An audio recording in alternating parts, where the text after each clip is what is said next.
उसकी भक्ति इसी प्रकार से थी। क्या क्या नहीं उनके साथ में हुआ, लेकिन उन्होंने अपने भक्ति को नहीं छोड़ा। हम और आप परमात्मा से लगन लगाए हैं, थोड़ा सी अगर हमारे ऊपर आ जाए तो तुरंत हम परमात्मा से घृणा करने लगते हैं, नफरत करने लगते हैं, और जो कुछ भी अगर मुख में आ जाता है तो हम भगवान को बोल भी देते हैं। जैसे देखिए उसी परमात्मा की हम पूजा करते हैं ना। अभी तक तो आप लोगों ने गर्मी सहा, बहुत गर्मी पड़ा, तो भगवान को बहुत बोले होंगे, बहुत डांटे होंगे, गाली भी दिए होंगे, कितना अधिक गर्मी। और अब ठंड पड़ने वाली है, और जब अधिक ठंड पड़ने लगेगी फिर आप लोग भगवान को बुरा कहेंगे। तो ऐसे भक्ति का क्या मतलब है? भगवान से इसी प्रकार से लगन लगाइए, और जब भगवान से आप लगन लगाएंगे तो भगवान आपके साथ हमेशा रहेंगे, आपके सुख में भी, आपके दुख में भी। आप लोग ये ध्यान जरूर दीजिए कि भगवान के पास देखिए दुख नहीं है।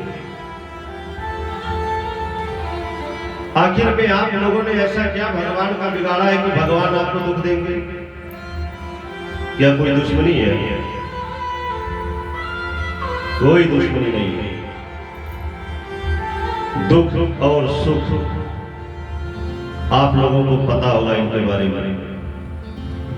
और कर्म ही सबसे बड़ा होता है।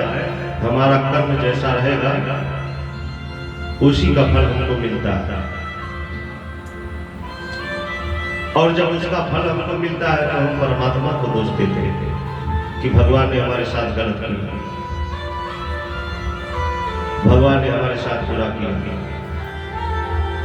देखिए परमात्मा किसी के साथ कभी गलत नहीं करते हैं, बस वो आपका कर्म है, और जैसा कर्म आप करेंगे उसी प्रकार से आपको फल मिलेगा। तो भक्तों आपसे अनुरोध है कि कभी परमात्मा को बुरा भला मत कहिए। उनको बुरा भला कहने से पहले आप अपने कर्मों पर एक बार ध्यान दीजिए। गरीब बनने के कारण अधिक सोना,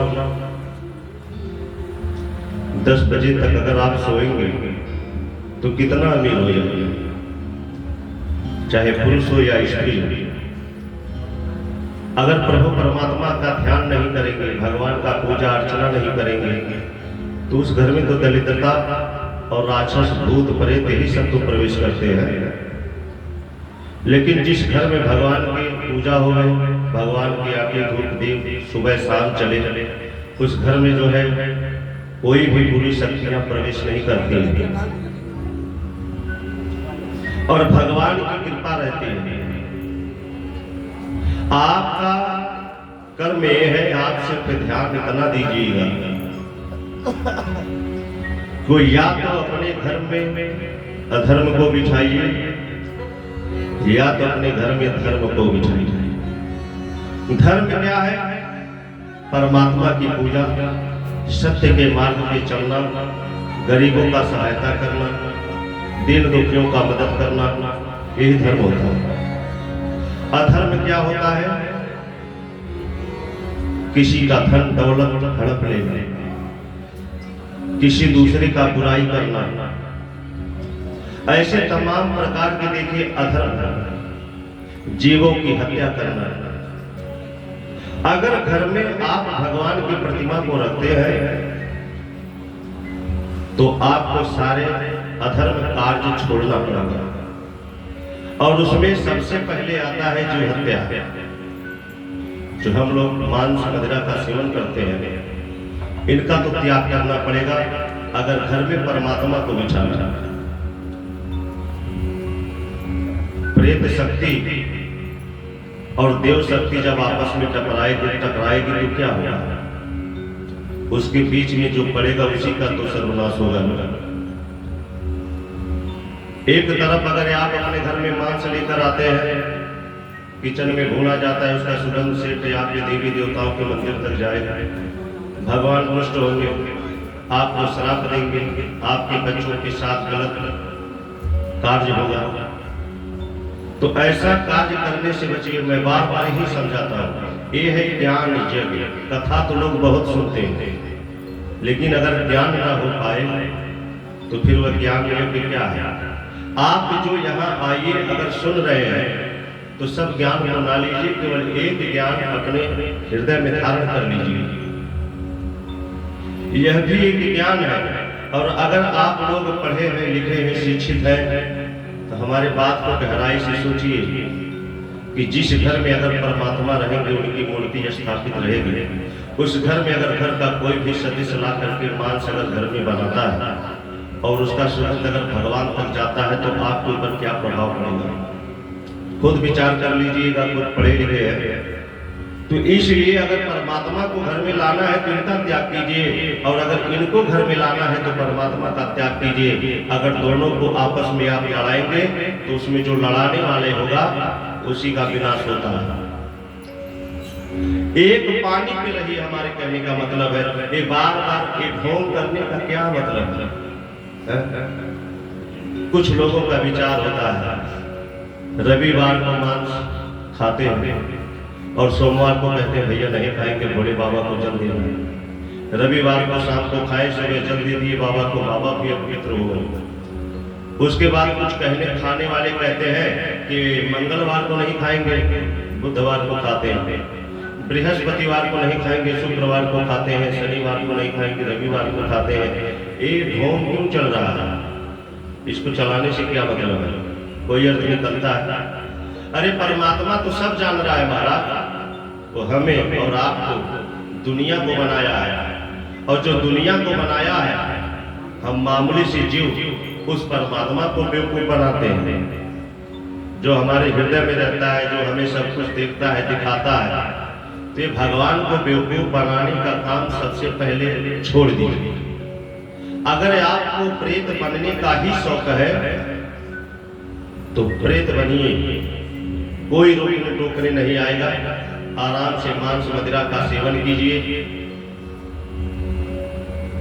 तो उसमें परमात्मा को बीच में मत लाइए। अब आप इतना पूजा भक्ति आराधना करते हैं, उसके बाद ऐसा काम कर देते हैं, अब उसी कर्म का जब आपको फल मिलता है, किसी के बेटे को, किसी के औलाद को मार करके खाओगे, तुम्हारी औलाद के साथ कोई घटना होगा तो छाती पीट कर केवल परमात्मा को गाली दोगे।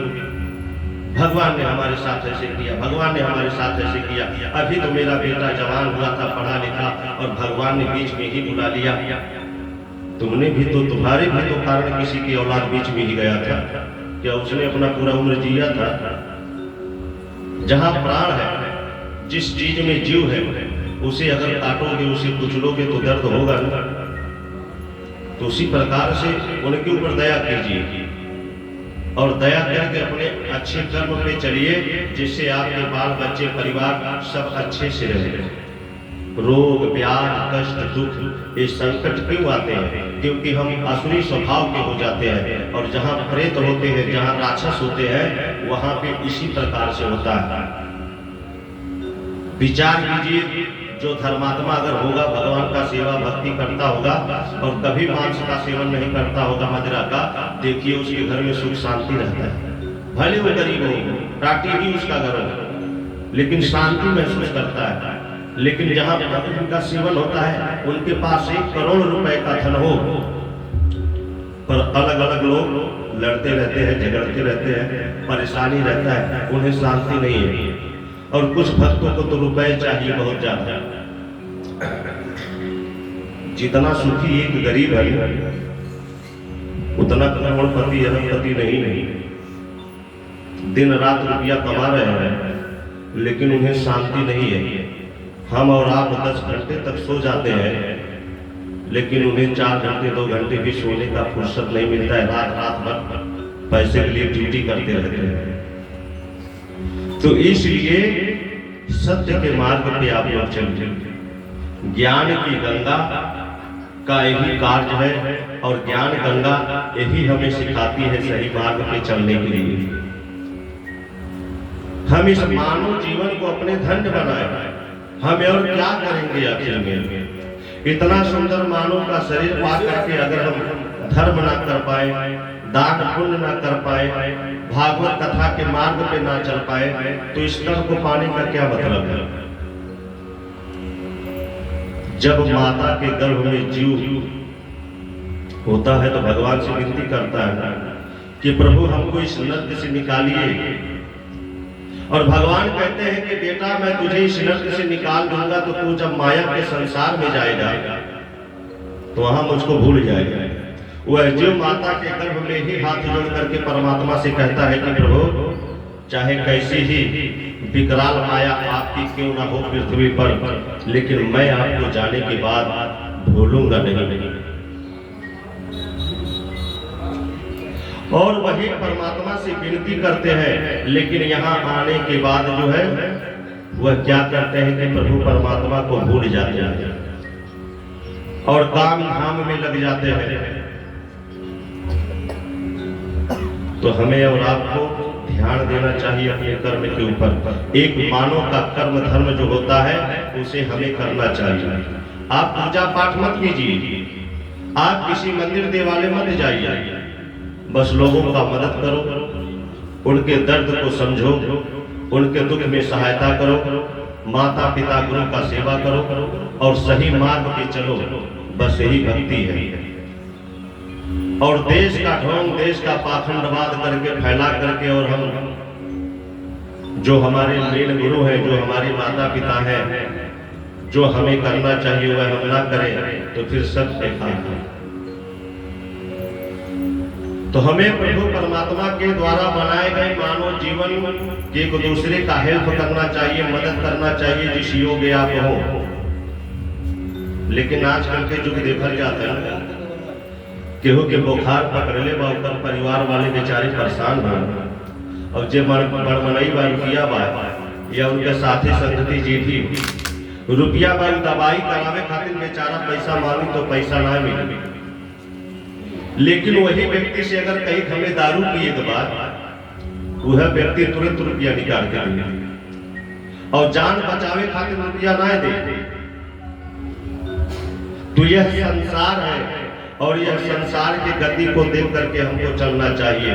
इतना समय जो खराब आने वाला है कि अभी तो बहुत कुछ अच्छा है, नॉर्मल है, लेकिन जैसे समय बीतता जाएगा तो भागवत कथा कहीं कहीं सुनाई देगी, धर्म कहीं कहीं दिखाई देगा, क्योंकि लोग अपने धर्म से वंचित होते चले जा रहे हैं।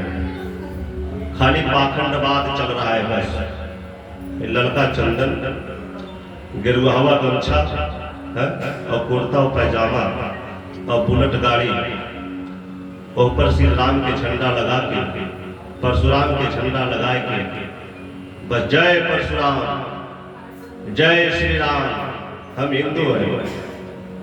कहाँ हिंदू हो यार? ये परशुराम जी का नारा लगाने से और श्री राम का झंडा लगाने से आप हिंदू हो गए? आप अपने धर्म को जानते हैं? आप अपने धर्म को भूल करके केवल पाखंडवाद कर रहे हैं। अगर जो सत्य का हिंदू होता है तो मैं बताता हूं कि हिंदू का धर्म क्या होता है। उनके शादी विवाह में देखिए, पहले जब मुगलों का साम्राज्य था तो सभी लोग डर के कारण शादी और विवाह रात्रि के समय ही करते थे, लेकिन आज आजाद भारत में क्या दिक्कत है? फिर भी वेद मंत्रों का उच्चारण रात्रि में किया जाता है। झंडा लगाने से, फहराने से, तिलक लगाने से कोई हिंदू नहीं बनता है जब तक हिंदू के अंदर उसके संस्कार और उसके गुण नहीं आएंगे। हिंदू होकर के आप बेटी का शादी कर रहे हैं, एक तरफ मंडप में गौरी गणेश का पूजन हो रहा है, तब तक दूसरा कोई आया आपका नाक ही बात दारू पी करके उसी में सभी देवताओं को छू रहा है। क्या ही हिंदू का धर्म कर्तव्य है? जब जानते हो हमारे देवी देवताओं को मांस और मदिरा पसंद नहीं, उनसे वो घृणा करते हैं, फिर भी विवाह के मंडप में दारू पी करके जो है लोग पूजा कराते हैं और दारू पी करके वर का पूजा करते हैं। और ठिका जला भगवान की कृपा से तो बाबू लोग पी के चले गए। ये सब क्या हो रहा है? अपराध नहीं हो रहा है। उसके बाद मंडप का लीला ये हुआ। और दूसरी बात क्या है कि जब भंडारा होता है, जहां लोगों को खाना खिलाया जाता है, बताइए इतना सुंदर। ये 16 संस्कार में विवाह एक संस्कार है हमारे हिंदू धर्म में, लेकिन इसको भी लोग बेदीन कर दे रहे हैं। एक तरफ शाकाहारी भोजन, एक तरफ मांसाहारी भोजन।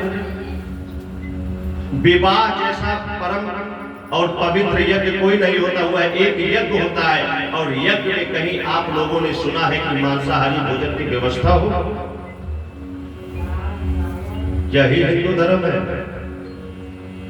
अपने संस्कार में क्या ही लिखा गया कि जहां पे वेद मंत्रों का उच्चारण करके दो रिश्तों को जोड़ा जाता है, ऐसे जगह पर लोग दारू पी करके जाते हैं और पर पूजा करते हैं, और ऐसे जगह पे लोग मांसाहार का व्यवस्था करते हैं। एक तरफ मांस चल रहा है, एक तरफ जो है शाकाहारी भोजन चल रहा है।